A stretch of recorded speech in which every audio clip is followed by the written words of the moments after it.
este pasaje específicamente habla de una exhortación que hace Dios a las personas, al pueblo, como que le pone ánimo. ¿Quién ha quedado entre vosotros que haya visto esta casa en su gloria primera? ¿Y cómo la veis ahora? ¿No es ella como nada delante de vuestros ojos? Pues ahora, Zorobabel, esfuérzate, dice Jehová. Esfuérzate también, Josué, hijo de Josadac, sumo sacerdote, y cobrad ánimo, pueblo todo de la tierra, dice Jehová, y trabajad, porque yo estoy con vosotros, dice Jehová de los ejércitos. Vamos a orar. Damos gracias, Señor, por este tiempo precioso que tú nos das, Señor, por este tiempo de estudio, Señor, y guíanos en todo. Padre, ten misericordia de este hombre pecador, Señor, que trae tu palabra, Señor. Guíame, Señor Espíritu Santo, y te pido por la congregación, por todo lo que vamos a escuchar hoy en día. En tu nombre, Cristo Jesús. Amén. Una de las cosas que vamos a ver en este pasaje es que Dios hace preguntas. Y yo le quería hacer algunas preguntas a ustedes que están acá dentro de la congregación, digamos. ¿Fue muy difícil venirse de su país acá a Estados Unidos? ¿Sí? ¿Dejaron muchas cosas para venir a este país? ¿Extrañan algunas cosas? Ahora le hago una pregunta. Si Dios te hiciera alguna pregunta a ustedes, ¿cómo responderían? Por ser, aquí hay algunas preguntas que Dios hace. Dice Dios, ¿hay algo demasiado difícil para el Señor? ¿Cierto? No, ¿cierto? Dice otra pregunta. ¿Dónde estabas cuando yo fundaba la tierra? Dímelo si tienes entendimiento. ¿Alguien estuvo cuando el Señor creó el mundo? Tampoco, ¿cierto? Otra pregunta. ¿Por qué dudaste, hombres de poca fe? Y a veces dudamos, ¿no? Y lo otro dice, ¿y vosotros quién decís que soy yo? Jesús le preguntó, ¿quién soy yo? Y Pedro le respondió, tú eres Cristo, el Hijo de Dios Altísimo. ¿Me entienden? Ahora, esta pregunta la hace Dios a nosotros porque nos quiere desafiar. No, y nos habla personalmente. La palabra está llena de estas preguntas para que nosotros vayamos analizando y respondiéndola honestamente. Porque Dios conoce nuestro pensamiento, porque Él ya sabe lo que hay en el interior de nosotros. ¿Amén? Amén. Exacto. Ahora, una de las cosas que tiene este pasaje, que es de Ageo del 2.1 al 9, vamos a ir a Ageo 2.1 primero, que está relacionado con un pasado, un presente y un futuro. Y Dios le hace preguntas a este pueblo acerca de su soberanía y sus propósitos. Por eso, si vemos en el versículo, en el 2.2, aquí dice así la palabra, dice, habla a Zorobabel, hijo de Salatiel, gobernador de Judá, y a Josué, hijo de Josadac, sumo sacerdote, y al resto del pueblo, diciendo, ¿quién ha quedado entre vosotros que haya visto la gloria primera? Aquí está hablando el Señor con respecto a este pueblo de Israel que fue liberado. ¿Usted sabe lo que pasó en ese tiempo? De Nabucodonosor, Ciro, ¿alguien sabe algo en particular de eso? Ahí. Dice así, lo primero, en el tiempo de Israel y Judá eran reinos separados, ¿ya? El reino de Israel se fue a la deportación y quedó el reino de Judá. Y el reino de Judá siguió haciendo lo malo para Dios. Y ahí viene que hizo Dios. Mandó a Nabucodonosor y él fue 3 veces. Fue en el año primero 605, el 597 y el 586 a.C. para sacar al pueblo de Judá y llevarlo al exilio. ¿Ustedes saben qué pasó en el 586? Nabucodonosor destruyó el templo. Lo destruyó completamente con todas las cosas. ¿Y qué había dentro del templo? ¿Usted se acuerda qué había dentro del templo en ese tiempo? El arca del pacto, ¿cierto? ¿Y qué había dentro del arca del pacto? ¿Ya? Las leyes. Las tablas. ¿La vara de quién? De Aarón. ¿Ya? ¿Y también qué comían en el desierto? El maná. Pero ya esas cosas desaparecieron cuando vino Nabucodonosor. Desapareció todo. El oro, todas las cosas lindas del templo fueron destruidas, imagínense. Algo tan lindo, ¿me entiendes? Y los llevó a cautiverio, al exilio. ¿Cómo se habrá sentido esa gente? Terriblemente. ¿Me entiendes? Porque estaban viendo algo destruido, algo tan preciado para ellos. Sin embargo, Dios profetizó a través del profeta Jeremías que 70 años después de este exilio iban a volver. Y iban a volver a través de otro emperador que sacó a este imperio babilónico. Y este nuevo emperador es del imperio persa. Y eso fue a través de un emperador que se llama Ciro, Ciro el Grande. ¿Ya? Él los sacó de ahí. ¿Me entiendes? A todo esto, durante ese tiempo, estamos hablando de historia, ¿eh? Durante ese tiempo, mire, vayan al índice de la Biblia. Y ahí van a ver unos nombres que voy a nombrar ahora, y toda esa gente estuvo durante ese periodo. Si quiere, con un lapicito lo va poniendo un punto, y ahí se van a dar que la Biblia no está escrita cronológicamente. ¿Ya tienen el índice? Ya, perfecto. Sofonías era de ese tiempo. Nahum era de ese tiempo. Habacuc era de ese tiempo. Jeremías también era de ese tiempo. Jeremías incluso profetizó de los 70 años que iban a estar en cautiverio. También estaba Ezequiel, también era a todo esto, Jeremías estaba viviendo en Babilonia. Ezequiel vivía en Babilonia también. Otro profeta más estaba ahí, Daniel.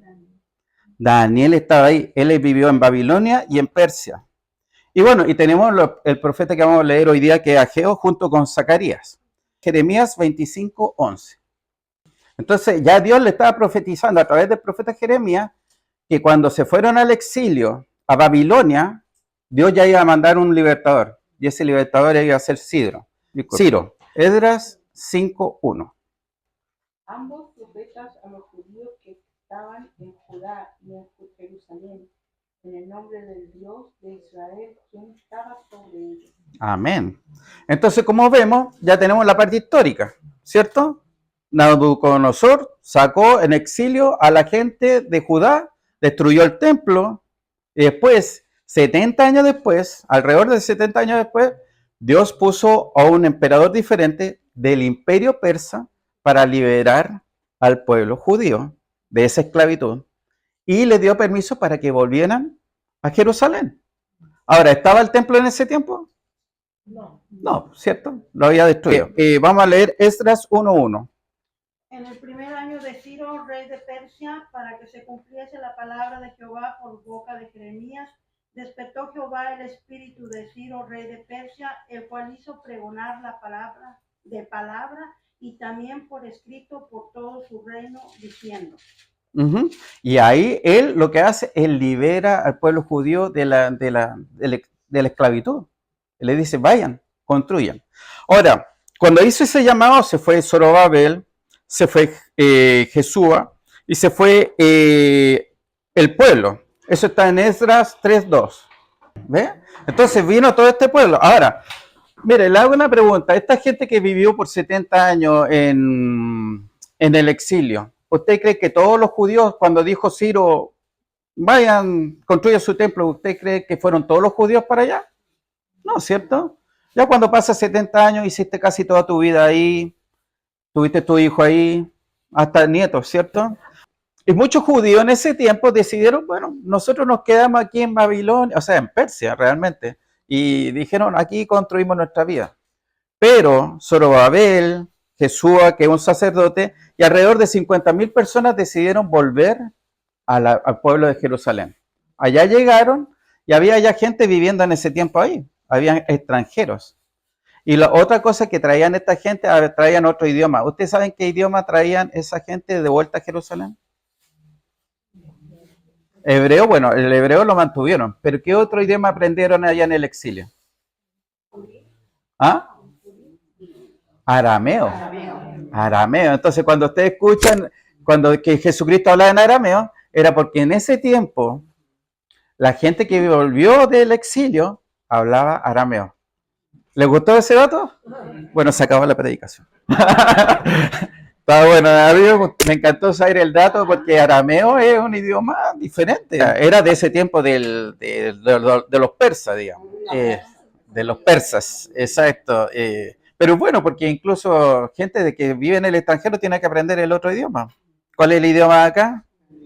Difícil, pues, así que Hay que meterle empeño, chapurrearlo por lo menos ahí. Entonces, ¿pero qué es lo que pasó? Esta gente llegó allá, ¿me entiende? Y hubo un problema. Que cuando llegaron allá se enfrentaron con gente que estaban viviendo ya ahí. Era como que llegabas a tu casa, pero ya está el vecino viviendo ahí.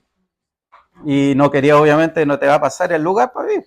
Pero llegaron estas 50.000 personas con el decreto de Ciro. ¿Y qué es lo que pasó? Que empezaron la obra a construir el templo, construyeron al principio el altar para que ofrecieran los primeros sacrificios, pero hubo un problema, que la gente que estaba ahí puso oposición. Los samaritanos dijeron, no, no queremos que ustedes construyan nada de acá, porque si ustedes construyen nos van a echar de acá y van a ser un lugar muy poderoso. Entonces quiero que lean Esdras 4:24. Imagínense, esta gente venía del exilio, después de 70 años, a Jerusalén, a construir el templo, mandado por Dios, porque ¿quién mandó, quién liberó al pueblo de Israel, o sea, al pueblo judío? ¿Quién lo liberó? Dios, exactamente. ¿A través de quién? De Ciro. De Ciro. Ellos volvieron, empezaron a construir y empezaron a armar todo, hicieron el altar y hubo oposición y pararon la construcción. Es como que si lloviera todo el tiempo aquí en Georgia. Se para la construcción. ¿Me entiendes? Aquí se paró la construcción porque había oposición de estos samaritanos. Entonces, ¿qué es lo que pasa? Dejaron ahí sin hacer nada por el templo por 16 años. Entonces, ¿qué ocurre? Vamos a leer nuevamente a Ageo 1:4. En lo que le estaba diciendo Dios al profeta, que le dijera a la gente, ustedes por 16 años dejaron de construir el templo. Y adivina qué están haciendo ustedes. Se preocupan de ustedes, sus propias cosas, de su propia casa, de sus propios bienes. ¿Y qué pasó con mi templo? ¿Qué pasó con las cosas que yo les mandé a que hicieran? En el mes séptimo, a los 21 días del mes, vino palabra de Jehová por medio del profeta Ageo, diciendo. En este versículo lo que vamos a ver es que nos da precisamente una fecha el profeta. Dice, en el mes séptimo del 21 día del mes. Ahora es importante saber las fechas, porque esta fecha para el mes séptimo en judío, en hebreos, es Tishrei. Y en ese mes y en esa fecha se celebra la fiesta de los tabernáculos. ¿Ustedes saben qué es la fiesta del tabernáculo para la cultura judía? Es una fiesta que se celebraba que cuando salieron de ellos de Egipto y tuvieron que salir al desierto, ellos tuvieron que vivir en tiendas o tabernáculos. Y esa por 40 años. Exacto. Y ellos lo que están celebrando en ese tiempo es una celebración de sacrificio y donde ponían el tabernáculo, o sea, vivían en campaña ahí, digamos. Ahora, ¿cuál es el problema con esta celebración? Que no había qué cosa. Templo. No estaba el templo. Muy bien, muy bien. Y el profeta le está diciendo, hoy le estoy hablando en esta fecha, habla a Zorobabel, hijo de Salatiel, gobernador de Judá, y a Josué, hijo de Josadac, sumo sacerdote, y al resto del pueblo, diciendo, este versículo habla a quién se está refiriendo. ¿Quiénes son las personas? O sea, Dios conoce exactamente quiénes son, le sabe su nombre, le sabe todo, como vimos en el Salmo. Dios les conoce a esta gente. Y esto está hablando, estas preguntas son importantes que ustedes entiendan.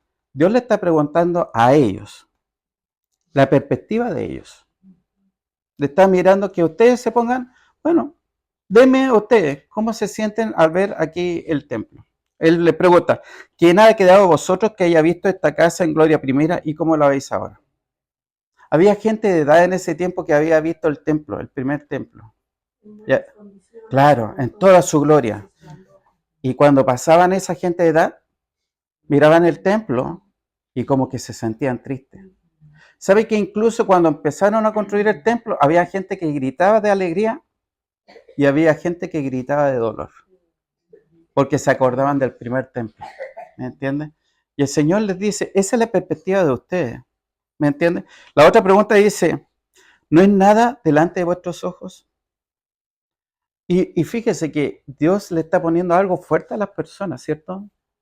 Le está diciendo, ¿cómo ustedes miran mi templo como la nada? ¿Me entiendes? Y como que Dios dice, ¿esa es la perspectiva que ustedes tienen de mí, de mi reino, de mis cosas? Entonces esa gente, Dios le está haciendo esta pregunta a estas personas, ¿me entiendes? Para que ellos se autoexaminen por dentro, ¿me entienden? Hay una cosa que es importante de Dios. Dice que Dios no mira lo que mira el hombre. Si alguien me puede leer 1 Samuel 16:7. Entonces, claro, le está haciendo Dios estas preguntas a estas personas para que ellos vean su propia perspectiva. ¿Pero es la perspectiva correcta? ¿Es la perspectiva que nosotros deberíamos tener? ¿O lo que ellos tenían en ese tiempo? Lo que Dios decía es que no miren las cosas superficiales. Hay cosas más profundas. En el versículo 4 dice así. De Ageo 2:4, disculpen. Pues ahora, Zorobabel, esfuérzate, dice Jehová. Esfuérzate también, Josué, hijo de Josadac, sumo sacerdote, y cobrad ánimo. Pueblo toda la tierra, dice Jehová, y trabajad, porque yo estoy con vosotros, dice Jehová de los ejércitos. Y eso es súper importante porque es, primero que nada, en el idioma hebreo no existe el signo de exclamación. ¿Ustedes saben eso? Lo que hace la palabra para exclamar, repite un término. Cuando dice Jesucristo, amén, amén, es porque es un signo de exclamación. ¿Me entiende? No es que aparece en eso, sino se repiten términos, se repiten palabras. ¿Y aquí qué palabra se repite en este versículo? Esfuérzate. Porque hay cosas que cuestan, ¿o no? Hay cosas que cuestan. Yo en la mañana... Es como ponerle un temple. Exacto, yo en la mañana me cuesta levantarme, pero hay que esforzarse. Me dicen, ahí agarra el saco de cemento. No quiero, pero me esfuerzo. ¿Me entiendes? Y así todo el mundo, ¿me entiendes? En la mañana hay que comer, hay que preparar el desayuno, hay que esforzarse. Pero, ¿dónde dice Dios que hay que esforzarse más? En las cosas de Él. Ahí donde vale la pena, donde están los frutos, en las cosas de Él. Y le pidió a esta gente, a todo el mundo, le pidió a Zorobabel, le pidió al sumo sacerdote y le pidió a todo el pueblo.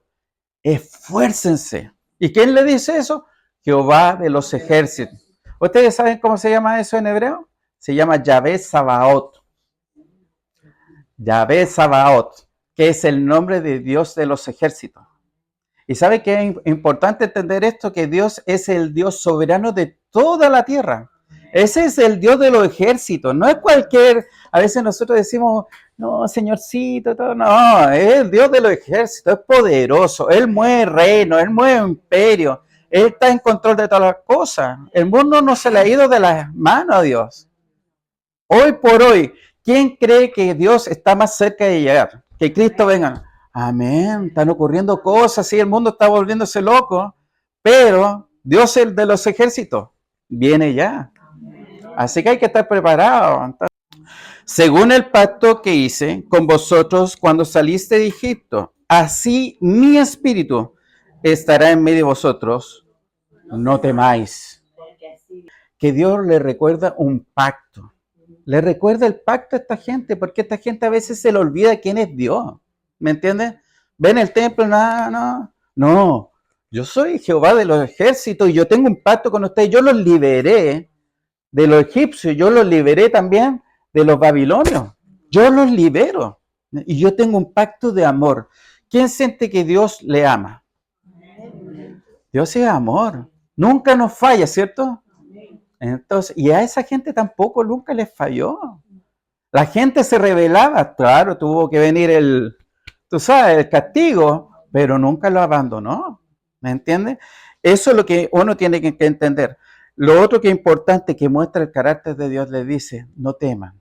Y aquí vamos repitiendo una palabra, ¿se acuerda de la exclamación? ¿Qué nombre aparece acá?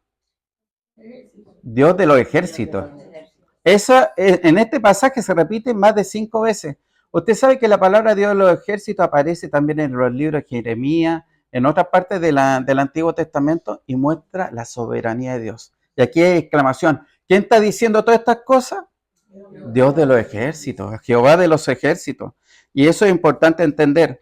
Dice, y hay una lista de lo que él dice, porque así dice Jehová de los ejércitos, de aquí a poco yo haré temblar los cielos y la tierra, el mar y la tierra seca. O sea, él tiene control ¿sobre qué? Sobre todo. ¿Se acuerda que, y cantamos aquí, me encantó la alabanza, porque casi todas las alabanzas estaban conectadas con el mensaje. En una dice la hermana, y haré temblar los cielos y la tierra, y todo, y dije, qué bueno. No necesito predicar entonces, porque ya estamos ya con la alabanza, estamos listos ya. Pero esa es la lista. Dios tiene control absoluto de todos los lugares, de todas las partes. Así que hay que tener confianza en ese sentido. ¿Y qué dice en el versículo 7? Ha dicho Jehová de los ejércitos, acuérdense, la exclamación. Pero lo más importante que dice, y llenaré de gloria esta casa. ¿Cómo estaba esa casa en ese momento? Abandonada. Unas pocas piedras, estaba el altar, pero dice el Señor que Él llenará de gloria esta casa. Una promesa. ¿Ves la diferencia entre la perspectiva entre el hombre y Dios? El hombre miraba y era como la nada. Y Dios dice, no, pues, Dios, en la perspectiva de Dios es diferente a la de nosotros. Los caminos de Dios son completamente diferentes. Ellos veían la pobreza, ese templo todo destruido. Dios veía, no, yo voy a llenar este templo de la gloria mía. Y lo va a hacer. Amén. Eso, no importa que se vea ahí, no importa. Hágalo porque Dios va a llenar eso de gloria. Y dice en el 8, dice, mía es la plata y mío es el oro. Dice, ¿quién? Amén. ¿De quién es el dueño de del dinero, la lana, la guita, como quiera llamarlo? Es Dios. Dios es dueño de todos los recursos. Usted sabe que el jefe que te paga a ti, te lo paga porque Dios le puso en su corazón que te pagara. Todo lo que tenemos nosotros viene de Dios, todo. Nos bendice. Amén. Y una de las cosas, nada de este mundo nos vamos a llevar. ¿Me entiendes? Tanto esfuerzo de tener dinero y todas las cosas que es de Dios, y al final para que se quedan acá. Entonces lo más importante es hacer las cosas que Dios quiere. Y eso es lo que le decía a esta gente. Ustedes se preocupan de sus cosas, de sus casas, de sus bienes y todas esas cosas. Y dejan el templo a un lado. Yo soy dueño de todos los recursos. Hagan las cosas que yo quiero, que yo les voy a proveer. ¿Cierto? Ok. ¿Y qué dice? Eso habla de lo abundante de los recursos de Jehová. Y por último, en el versículo 9, ¿qué dice? La promesa de Dios, nuevamente la perspectiva del hombre errada, pero la promesa de Dios, yo voy a llenar de gloria esta casa. No miren lo pobre, ya claro, no está el arca, no hay cosas que están ahí, no está el oro, pero yo voy a llenar de gloria esta casa. Entonces, ¿qué es lo que podemos ver en ese sentido de todo este pasaje? Una promesa claramente cumplida, y nosotros sabemos quién cumplió esa promesa, quién andaba en el templo que ellos construyeron, en el futuro. Nuestro Salvador, ¿quién andaba caminando por el templo? Jesucristo, ¿cierto? Mire, leemos Lucas 2, 25 al 27.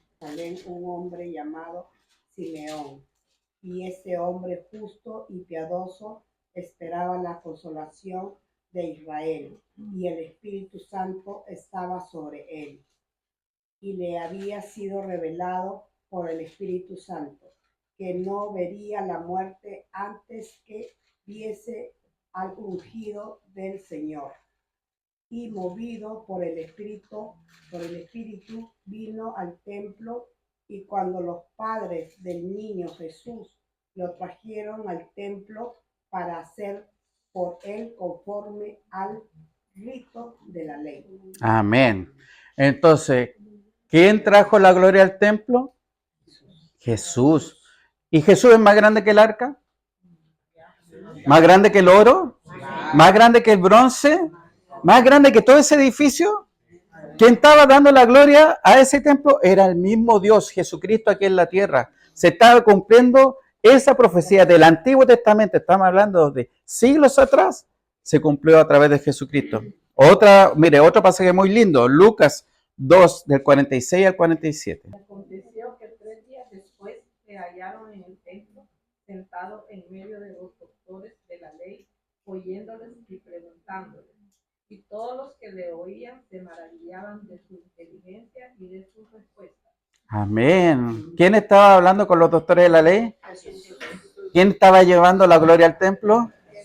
Jesús. Y eso es lo que quiero que entiendan, la perspectiva de ese tiempo que los israelitas veían eso todo botado, pero no sabían que en ese mismo templo iba a andar a pie el mismo Dios, Jesucristo, nuestro Salvador. ¿Le trajo gloria al templo? Amén.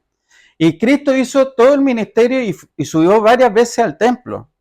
Incluso cuando lo fueron a arrestar, le dice, ¿por qué me arrestan como ladrón acá? Yo predicaba todo el tiempo en el templo. ¿Me hubieran tomado preso allá? Pero Jesucristo le daba la gloria al templo. Dios cumplía la profecía del templo. Eso es algo importante, que lo que Dios dice, lo hace. Jehová de los ejércitos.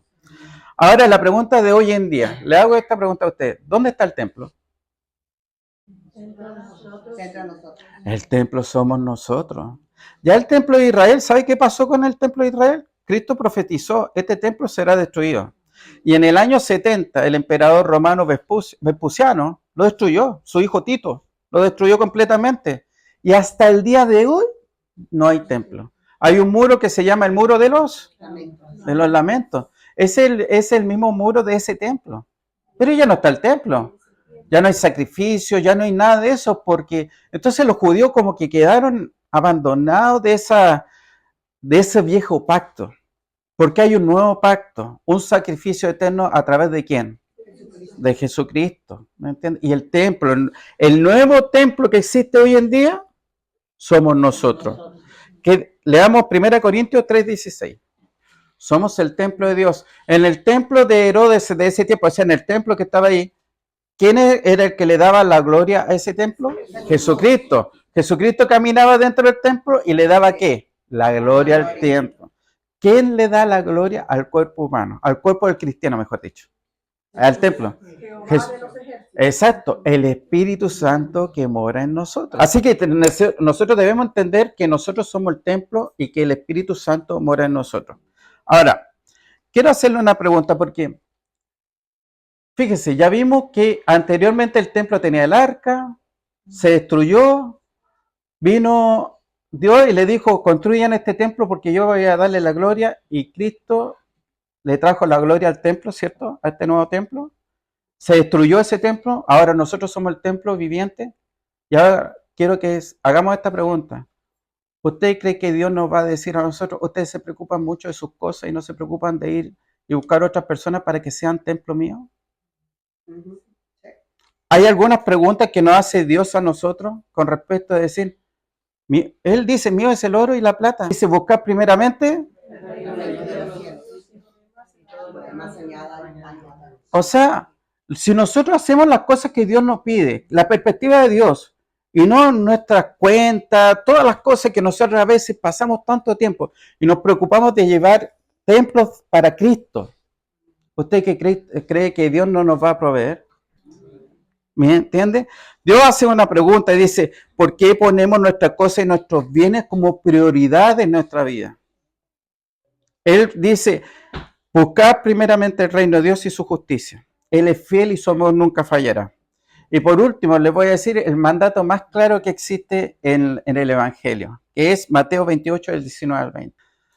Señor, te damos gracias por este tiempo, porque nos sacaste, Señor, de los cenagosos, Señor, y nos hiciste venir a vivir a un país extranjero, Señor. Pero, Señor, sabemos que somos templo tuyo, con el Espíritu Santo dentro de nosotros. Perdónanos, Señor, porque a veces somos egoístas, ponemos nuestras propias prioridades, así como ese pueblo en ese tiempo, que miraba ese templo como la nada, Señor, y se preocupaba de sus propias cosas, Señor. Que no seamos como ellos, Señor, sino que pongamos las prioridades donde van, Señor. Que miremos lo bello que es para ti ir y llevar el Evangelio a otras personas, Señor. Porque tú quieres templos, Señor, en esta tierra, Señor. Seres humanos que lleven tu Espíritu Santo, Señor, para que prediquen la buena nueva de que tú ya vienes, Señor Santo. Límpianos en este tiempo de todas las cosas, Señor, del pasado. Gracias, Señor, porque haces todas las cosas nuevas, Señor. Y siempre podemos olvidar lo pasado y comenzar de nuevo. Gracias por este versículo que nos diste, Señor, de ir primeramente y buscar a todas estas personas que están perdidas, Señor. Que seamos, Señor, luz en medio de las tinieblas, Señor. Y templos dignos, Señor, que podamos llevar tu palabra a cualquier lugar. En tu nombre, Cristo Jesús. Amén.